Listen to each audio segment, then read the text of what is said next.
Wow. What an audience. Hey, love you. Yeah, I really appreciate it. Thanks. Some of you may see me on Fox this morning. In fact, one of the ladies I was just talking to said, well, where'd you do that from? I said, I just live 20 miles north. I have a studio in my house. It's just a TV in the background. It's a TV. It's actually a video of we took down in Palm Beach. You're just watching a movie in the background. It's in my office. If you listen real close on Fox sometimes for hits, you'll hear some like gurgling in the back. That's usually my 6-year-old running around outside. No, I'm serious. Like, yeah, that's my office, and it's a really small office. I don't live like liberals in a 5,000 square foot mansion. So once in a blue moon, you can hear my kids run around. So that happened. I made it down here. Sorry I didn't tell everybody I was here. When we went to the front desk, I got caught up in a conversation with Sebastian Gorka and Louis Gohmert, and we're all chatty Cathy, so that just went on forever. I forgot to tell everyone that I actually showed up. So I am here. We made it. I'm great. Thanks to everyone who's already bought the book in advance. I really appreciate it. That's what I want to talk about today, folks, because it's been about a year and a half now of my life.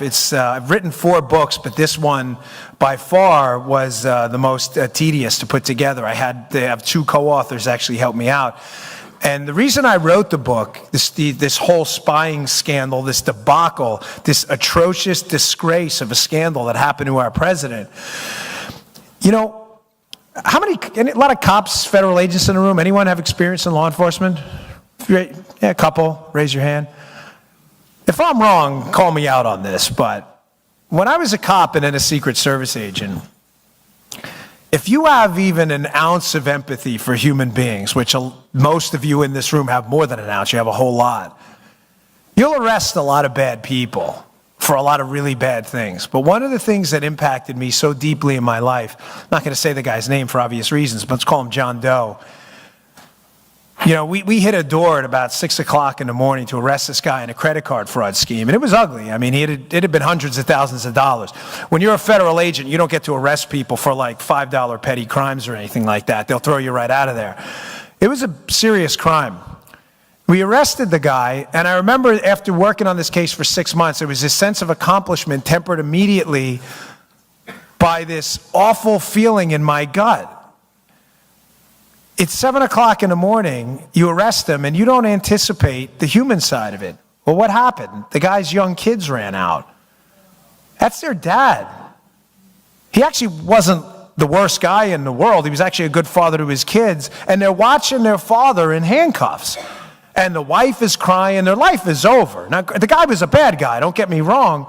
But again, we're all human beings, and I've got to tell you it almost scarred me for the rest of my time. I kept thinking to myself, I couldn't get that image out of my head. What bothers me about that and how that ties to this Spygate thing and why this whole thing has consumed the last year and a half of my life is that guy was an actual bad guy.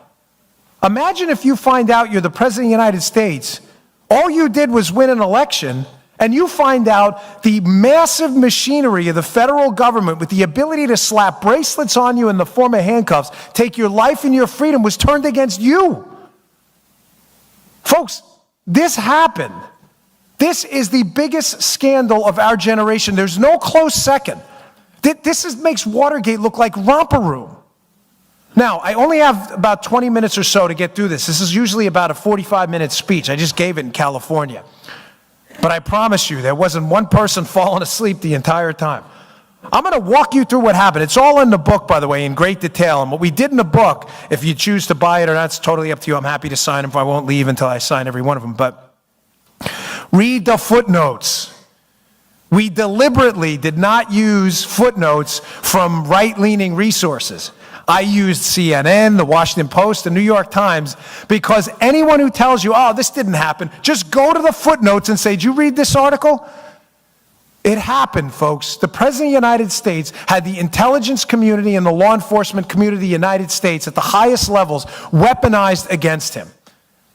Now, I like to break it down simply into how they did this. They had plan A, plan B, and plan C. And the joke of the whole thing, and when I say joke, I don't mean funny, I mean a tragic joke, is it wasn't known as plan A, plan B, and plan C. You know why? They thought plan A was just fine, so it was just the plan. When plan A failed, they had to move on to plan B and then plan C, which is the cleanup operation. Here's how this whole thing starts against Donald Trump. During the election, the Obama administration, which had done whatever it wants because the media is lost in this country, folks. There's no media. Forget it. That's dead and buried. The media's done. They don't do journalism anymore. It's activism, nothing more, right? The Obama administration had grown comfortable with the idea of weaponizing government against their political enemies. It had happened over and over again. We had the IRS scandal, we had the AP phone record scandal, the Jim Rosen Fox News scandal, and I ask you this, what happened to any of the people involved? Anyone? Yeah, the answer is nothing. I have to do zeros like this now, because I used to do zeros like this, but I found out through the liberal media that somehow this means like a white power symbol now or something. I thought it meant okay or zero, but the media says, no, I'm serious, like these idiots in the media will tell you. So now I do zeros like that because I'm like afraid of some media idiot. These people are crazy. The Obama administration had gotten completely comfortable with the idea of abusing government for their political means. So what happens? This plan gets hatched, and I'm going to be candid with you. Where exactly it's hatched, nobody is yet sure of to this day. Matter of fact, if you're familiar with my commentary on Fox, I say often one of the great mysteries of this case is what's paragraph 1? Paragraph 1, what do I mean by that? When I was a federal agent, when you arrest someone, you have to do what's called an MR, a memorandum report. Paragraph 1 of that MR is always how the case started. I got a call from Jane Doe, bank fraud investigator, said this credit card number was stolen on April 14, 2015. I made a few calls, and the next thing you know, it's an 80-page report about this massive scheme. Paragraph 1, though, always lays it out. Always. Do you know to this day we still have no idea what paragraph 1, the why they started to spy on the Trump team was? Now, I get it. It was for political. I get that.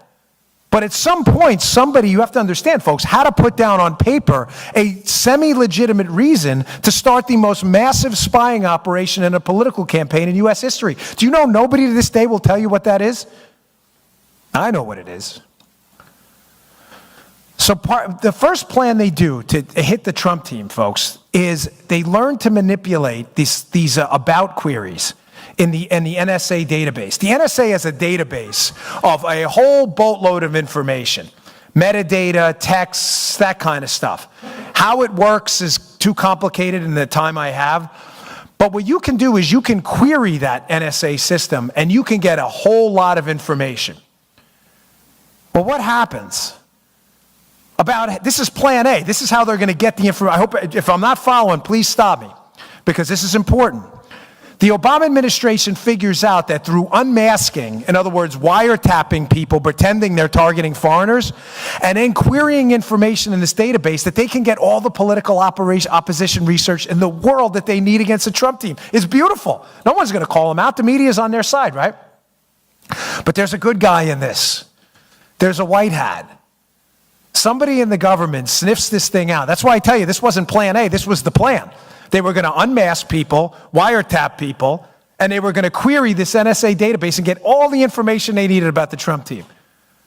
But somebody smells a problem, and he's not having it. And he's the white hat, he's the good guy in this story. And it's Mike Rogers of the NSA. Mike Rogers of the NSA senses that there's something wrong about these about queries. In other words, who's tapping into the database here and making political queries? Now, folks, some of you, I don't know your politics. I assume most of you are conservative, libertarian, or Republican, but that's fine either way. If you doubt any of what I'm telling you, just Google the FISA Intelligence Surveillance Court, their report on about queries. Because Mike Rogers goes to the Foreign Intelligence Surveillance Court and says, Houston, we got a problem. These queries are supposed to follow very specific guidelines about terrorism, and all these metrics have to be, you can't just spy on Americans in the database. The FISA court looks into it, comes back with a report that was released in March of 2017. Ladies and gentlemen, that is devastating. If you haven't read it, you were doing yourself a great disservice. Page 80 specifically is horrifying. Apparently, the NSA database was being queried by private contractors working with the FBI. These were not even government officials. People within the government were using private contractors to query information they had no judicial or legal authority whatsoever to look at. Rogers smells a rat. People panic in the government. Now, conveniently, what happens right after the election? I'm going to put these pieces together and things will start to make sense. Donald Trump's elected. He's the president-elect, right? 10 days after the election, Rogers, who knows this has been going on the whole time, these unmaskings, the tapping of the... Now does the Donald Trump tweet, they tapped Trump Tower, then how does it make sense? He got the wording wrong. He didn't understand exactly how it worked, but the idea was not wrong. Donald Trump's not stupid, trust me. Guy got elected president, earned $1 billion. By the way, I love how these journalists criticize him. The guy's making $25,000 a year writing clickbait pieces for BuzzFeed. Like, Donald Trump's an idiot. Hard pass, brother. Like, well, the guy just won he runs for office the first time and he becomes the president. But let me listen to Joey Bag of Donuts at BuzzFeed. You're right, you've got this. It's like, so about 10 days after the election, someone goes up to visit Donald Trump in Trump Tower. Who visits him? Mike Rogers. But Rogers doesn't tell anyone. This is going to trip you out totally. He doesn't tell anybody in the White House he's going up there. He visits Trump in Trump Tower, conveniently 10 days after the election, which from my experience in the Secret Service is just enough time for them to go up to Trump Tower, WACA, the White House Communications Agency, for the president-elect, and set up a SCIF where they can talk privately, a sensitive, compartmentalized information facility. In other words, a place where no one can listen in. Rogers gives it about 10 days, goes up there, has this big meeting with Donald Trump, and what happens the very next day? Donald Trump evacuates Trump Tower and goes to Bedminster, New Jersey to never return for another meeting. You think that was a coinky-dink? Like he did that by accident? Oh, let's just go up to Bedminster. I got nothing else to do. Now, again, this is all in the book in intricate detail. The greatest spy story ever told, except the fact that it actually happened, and it happened against you. Rogers has this meeting. Trump evacuates Trump Tower. The very next day, the Obama administration comes out and calls for somebody to be fired. Who's that somebody? Mike Rogers. And they start blaming it on things like drone strikes and other stuff. Like, really? Could you be any more obvious? The Obama administration knows Rogers is the good guy and fills Trump in on this entire debacle. He probably goes up there and says, brother, they're spying on you, like right now. He doesn't know, but now he does. So he leaves. All of a sudden, people start resigning from the federal government after that. You know who also resigns? Bob Hannigan. Now, who's Bob Hannigan? Bob Hannigan is the head of the GCHQ, which is the British NSA. Well, why do you think the head of the British NSA would resign right after that Rogers meeting, right after Trump finds out about this massive spying operation? I'm going to tell you why right now. I'm not taking a selfie of you. I'm not taking a selfie of myself. I'm going to read to you a headline. This is from CNN. See it right there. I didn't Photoshop this. April 14th, 2017. Remember who Bob Hannigan is. He's the head of the British NSA. British intelligence passed Trump associates' communications with Russians on to U.S. counterparts. You think I'm making this up? That's CNN. I didn't write it. They wrote that. So not only is the United States government in Plan A weaponizing its intelligence community to listen in and computer search the Trump team to hurt them during the campaign for political oppo, they're working with the British and the Australians to pass information about the Trump team onto the Obama administration. Don't take it from me. Take it from CNN. They find out about this. Now, this thing breaks down about halfway through. They move on to Plan B. Sorry, there's a lot more to Plan A, but in the interest of time, I want to get through this because the cleanup operation is important. They move on to Plan B. What's Plan B? They realize Rogers is onto them. They're like, hey, folks, we better ease up on the unmasking and the tapping into the database. People are getting caught. This is probably not good. We're leaving a massive paper trail. And what if we lose, right? They move on to Plan B. Plan B is Crossfire Hurricane. They say, well, listen, if we can't spy on them illegally, let's just spy on them legally.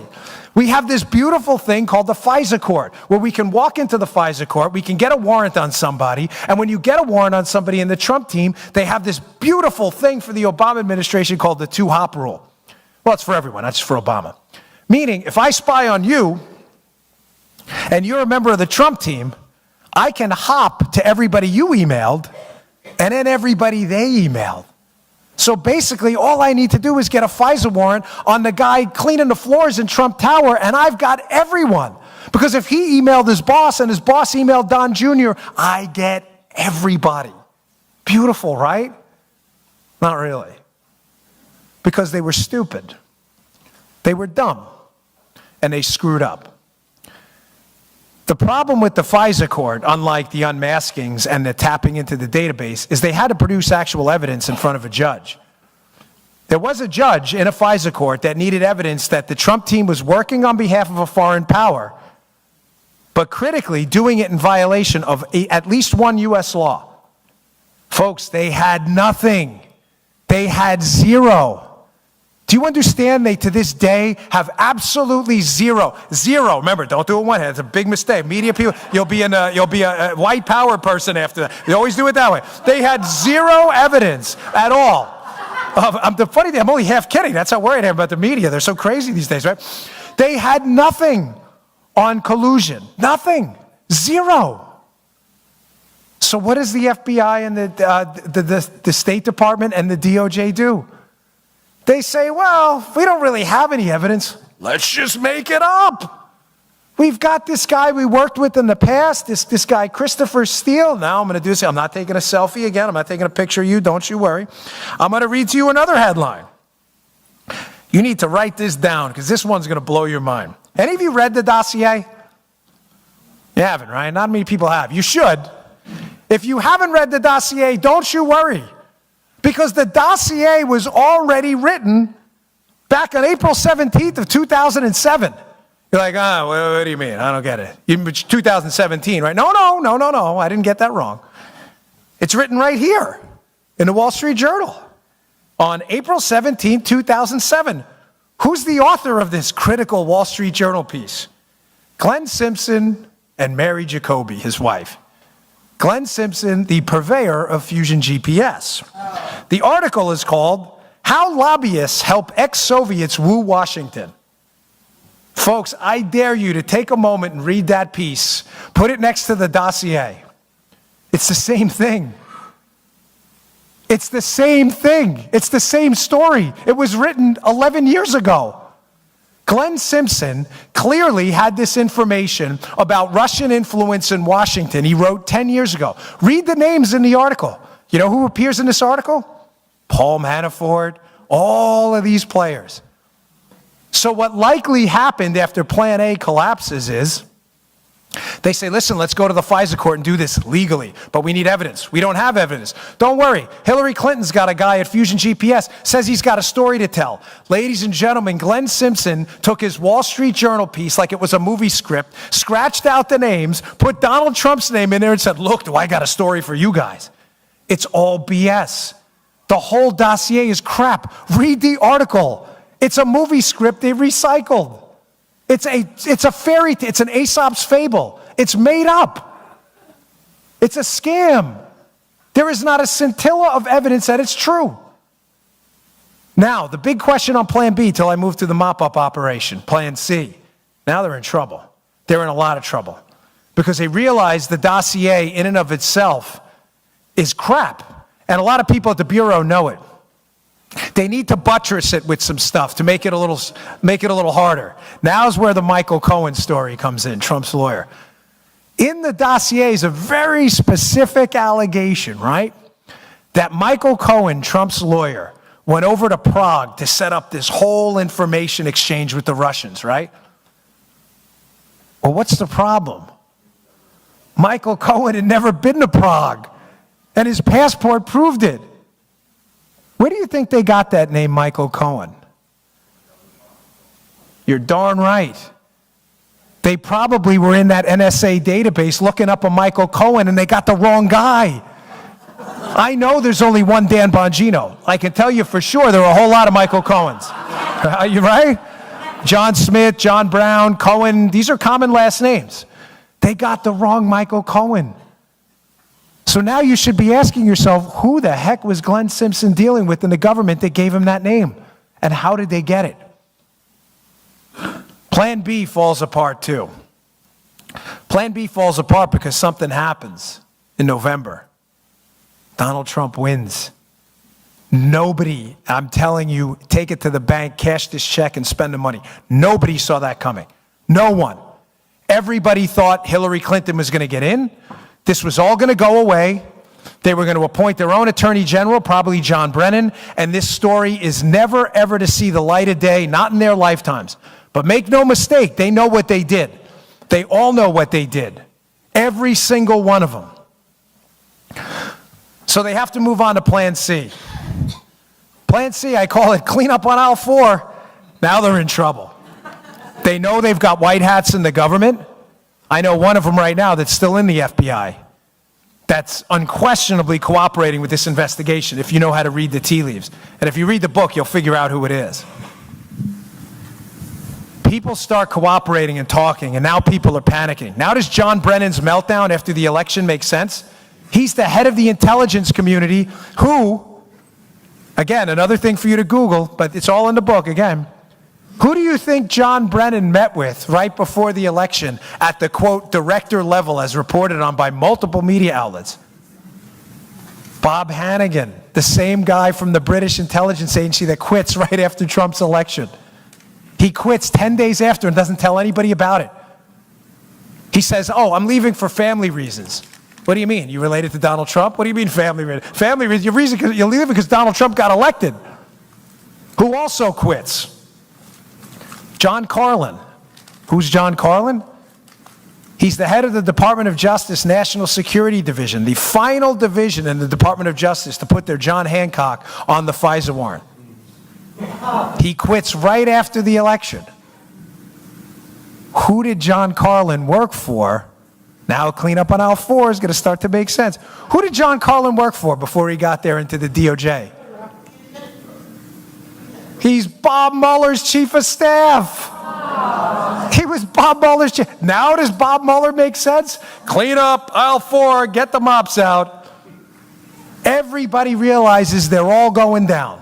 They faked a FISA warrant. They have been involved in massive unmaskings. Susan Rice, Samantha Power. They have been busted by the FISA court, tapping into the NSA database for about queries. They left a paper trail 65 miles long.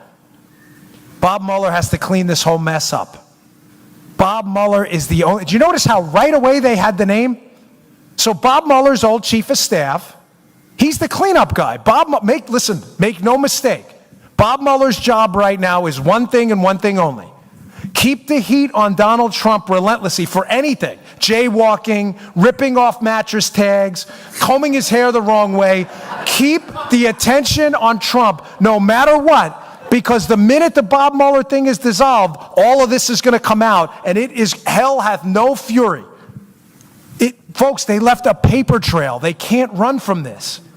Mueller is brought in to get Trump impeached, because they don't want any of this to see the light of day. Now, why Mueller? Mueller knows every player involved in this and has intimate connections with all of them. The guy who signs off on the BS FISA warrant, John Carlin, his old chief of staff. His chief bulldog in the case, Andy Weissman. Andrew Weissman worked with Bob Mueller.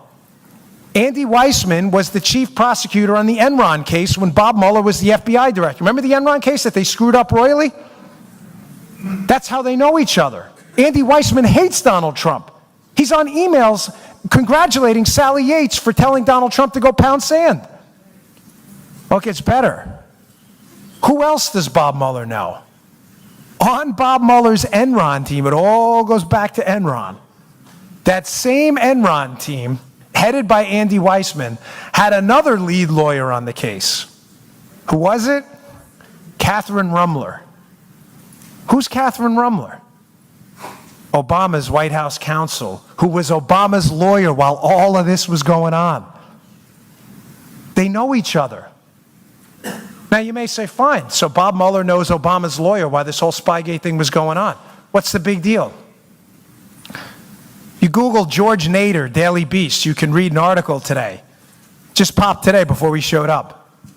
One of Bob Mueller's lead cooperators in this case, who's been selling out members of the Trump team from day one, is a guy named George Nader. Who's George Nader's lawyer? Catherine Rumler, Obama's White House counsel and Bob Mueller's buddy. The lawyer for the lead witness in this case feeding information to Mueller is Obama's White House counsel, otherwise known as the fixer. She fixed everything for them. She was involved in Benghazi, she was involved in the IRS, she was involved in the Secret Service scandal. Just Google her name, put in any one of those things, and who's the person giving the statement? Catherine Rumler. Who was also on that Enron task force? Lisa Monaco, Barack Obama's Homeland Security and Counterterrorism advisor in the White House while all of this was going on. They all know each other. Finally, and I'll take some questions. Your final piece to the cleanup on aisle 4 operation. Who else does Bob Mueller know? Who now has legislative, who has control over this, I should say, right now in the Department of Justice, right?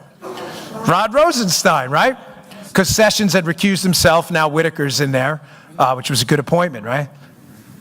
A case happens a little while ago, the 10X case. It's around 2015 or so. It happens in Maryland. I'm familiar with it because I worked in Maryland as a Secret Service agent in Baltimore. I wasn't involved in that case at all, but I know the office well.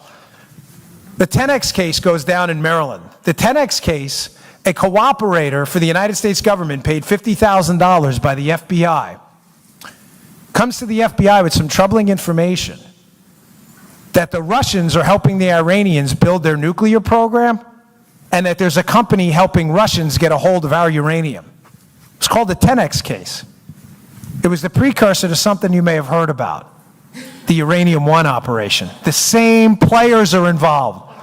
The case gets thrown out on a BS press release on a Friday night so nobody will pay attention. Everybody's gag ordered and it all goes away.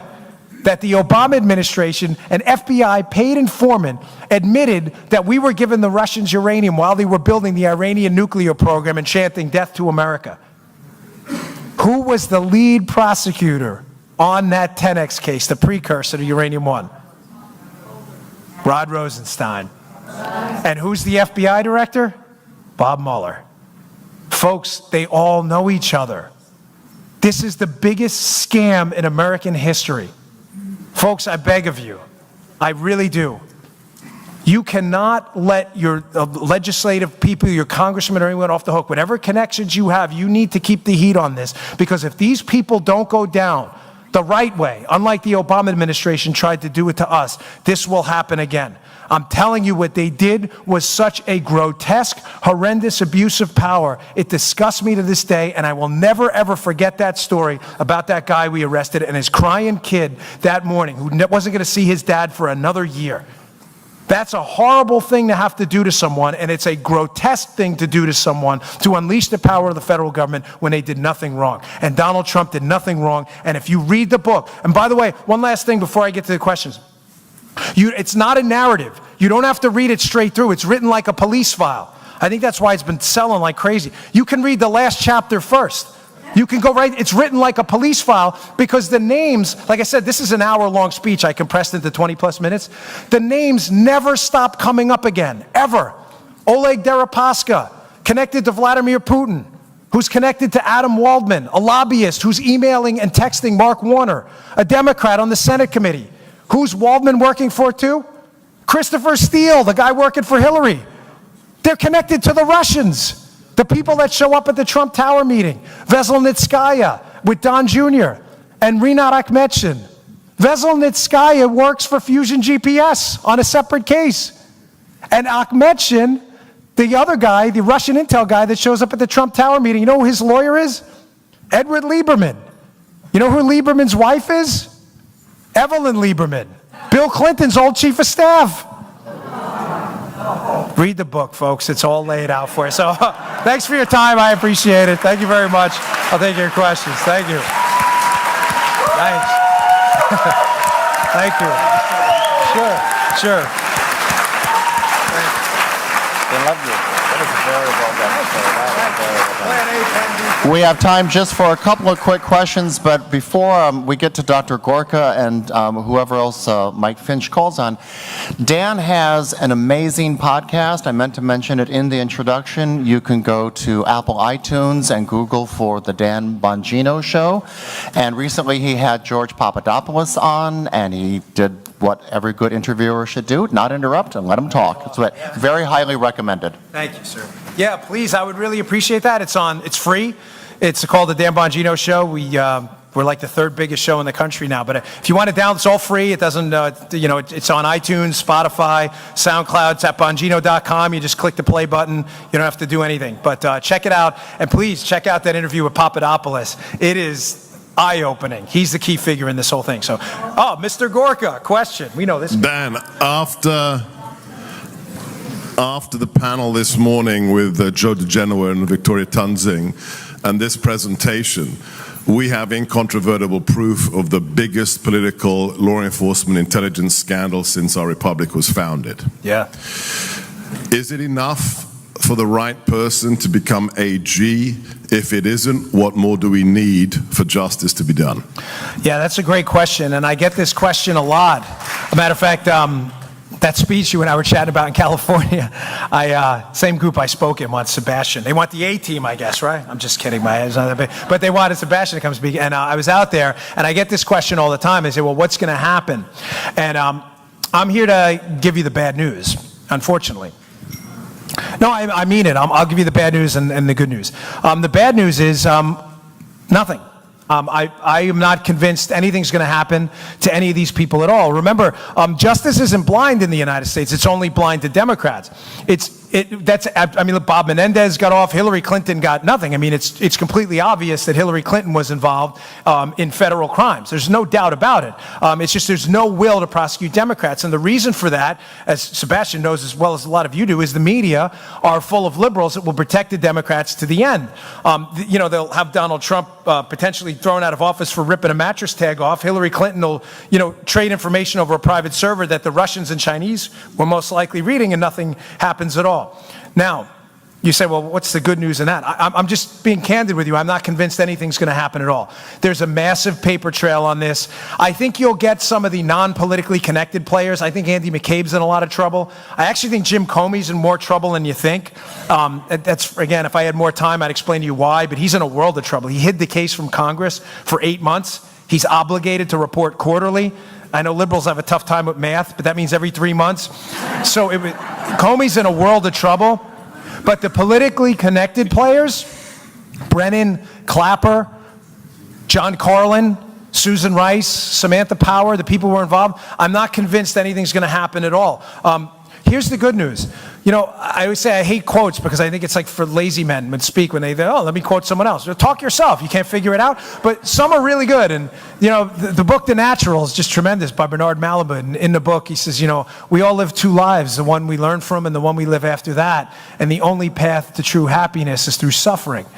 So I always bring that up in the end because, folks, it stinks. It physically and mentally wears on you knowing that we're always going to be the subject of ridiculous scrutiny by hacks in the media and police state tyrants in our government that hate us, while the other side gets a pass and gets celebrated on college campuses and they leave like heroes like Hillary Clinton. But that's your suffering. I'm not Tony Robbins. I'm not here for an inspirational speech. I'm just here to tell you that whatever your religion is, Jewish, Christian, whatever it is, the lesson from Jesus Christ and just about everyone in the Old Testament is the only path to salvation is suffering. You're here fighting for a cause. You know in the end is probably not going to work out for you. But one day, you're going to be standing next to Hillary Clinton at the pearly gates of heaven or wherever you may go. And you're going to be able to say, damn it, I did the right thing and stood for what was right, while this joker scammed their entire time. Know your life meant something, and theirs are meaningless. And know one more thing. Although we may not get actual justice out of this, you will get cosmic justice. And cosmic justice is this. History eventually tells the real tale. Every single time. David Dinkins was a hero in New York until Rudy Giuliani won twice and they realized how awful his administration was, and sooner or later they had to tell the truth. When the truth comes out, Hillary Clinton's legacy will be nothing more than a stain on this country. And forever in textbooks, kids are going to read her as a cautionary tale of what never to do when you get power, and that will never happen to any of you. So take that to the bank and celebrate that one. That's the justice you're going to get. Yes, ma'am. We're going to have one last question, and then we're going to stay in the room for Ken Starr, and Dan's going to sign books outside. Thank you. What about the FISA court judge that all of this fake information went to? Is he allowed to make any comment? Now, there were multiple FISA court judges. Remember, there were 4 FISAs. There was an original FISA and 3 renewals. I get this question a lot. Was the FISA court judge in on it, right? Now, I can't tell you that this categorically, but my research, and if you read the book, you'll probably come to the conclusion, no, they were just lied to. Remember, there was no hearing. No hearing. You understand what I'm telling you? They walked into court and said, do you swear to this document? And they said yes, and there was no hearing. So basically, the judge is assuming that the person putting their right hand up, swearing the dossier information in there was true. It wasn't the judge's fault. So do I believe they were in on it? No. But that's where the paper trail ends. And that's why I told you, I think a lot of the unpolitically connected people are in a world of trouble. I think Peter Strzok is in trouble. I think Lisa Page is in trouble. I think Bill Priestep is already working with the federal government to take these people down. I think the law enforcement people are in trouble. But I think the politically connected people are going to get a complete pass on this. I don't think a darn thing is going to happen to Hillary Clinton. But remember, she's going to have to answer to the cosmic justice that, and in the end, to me, I know we're doing the right thing, folks. And, we fight the good fight. They fight the easy fight. So. The media. Yeah, I'd love to. Well, I'll tell you, how to change the media? Go, if you donate to any colleges or endowments, paperclip $1 to your next donation. Say, this is my last dollar until you get some conservatives in your school of journalism. That's how you do it. All right, I'll be outside. I'll see you all if you want to find a book. So thanks for your time.